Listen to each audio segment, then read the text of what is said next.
रागीट घोडा.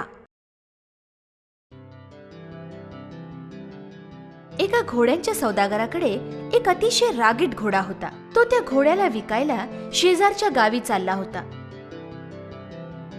रस्त्यामध्ये काही वेळासाठी तो विश्रांती घेण्यासाठी थांबला.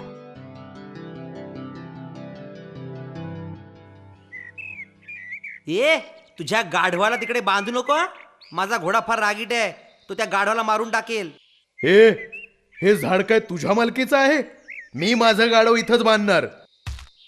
त्या माणसाने गाढवाला त्याच झाडाला बांधलं आणि त्या रागीट घोड्याने त्या गाढवाला लाथेनेच मारून टाकलं. हे बघ, तुझ्या घोड्यानं माझ्या गाढवाला मारून टाकलं.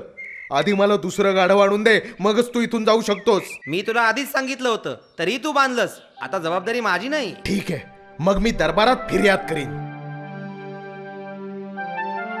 दोघे जण दरबारात न्याय मागण्यासाठी बिरबलाकडे गेले. बिरबलने दोघांचंही म्हणणं ऐकून घेतलं. दोघांचंही म्हणणं ऐकून घेतल्यानंतर, या माणसाच्या गाढवाला तुझ्याच घोड्याने मारलं ना?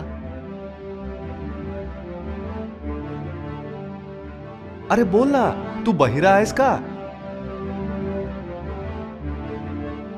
अरे तू मुका आहेस की काय? महाराज, आपण याच्यावर विश्वास ठेवू नका. हा मुका आणि बहिरा असल्याचं नाटक करतोय.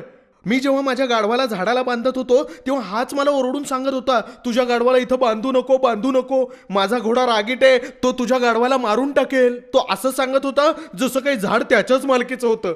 आपण याच्यावर विश्वास ठेवू नका. अच्छा, म्हणजे याने तुला सावध केलं होतं, पण तरीही तू गाढवाला झाडाला बांधलंस आणि ते गाढव मेलं. याचा अर्थ सरळ आहे, हा सौदागर याला जबाबदार नाही. तू आता जाऊ शकतोस.